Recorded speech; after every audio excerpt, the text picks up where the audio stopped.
బజార్ హత్నూర్ మండల కేంద్రంలో 14వ జాతీయ ఓటరు దినోత్సవాన్ని స్కూలు పిల్లలతో ఉపాధ్యాయులు కలిసి బజార్ హత్నూర్ తహసీల్దార్ జి శంకర్ గారి ఆధ్వర్యంలో గ్రామంలో ర్యాలీ నిర్వహించారు. ఓటర్లకు ఓటు గురించి అవగాహన ఛందస్సు నిర్వహించారు. 18 సంవత్సరాలు నిండిన ప్రతి ఒక్కరూ తమ ఓటు కోసం నమోదు చేసుకోవాలని సూచించారు. ఈ కార్యక్రమంలో Bazar Hathnoor tahsildar G Shankar, deputy tahsildar Hiralal, RI Muralidhar, senior assistant Vidyasagar Reddy, junior assistant Karunakar Reddy, ఉపాధ్యాయులు మరియు రెవెన్యూ సిబ్బంది పాల్గొన్నారు.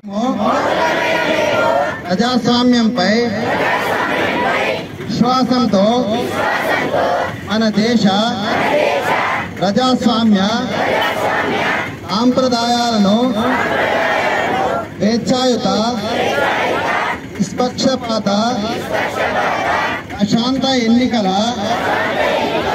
ప్రభావాన్ని నిలబెడతామని మతం, జాతి, కులం, వర్గం, భాష లేదా ఎటువంటి ఒత్తిడులకు ప్రభావితం కాకుండా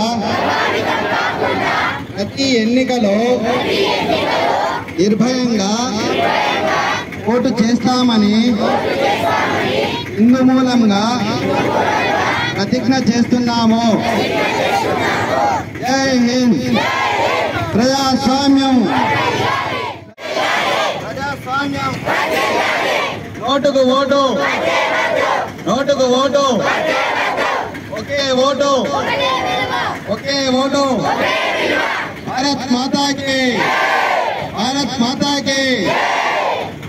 అందరూ నేను చెప్పినటువంటి ప్రతిజ్ఞ చెప్పాలి.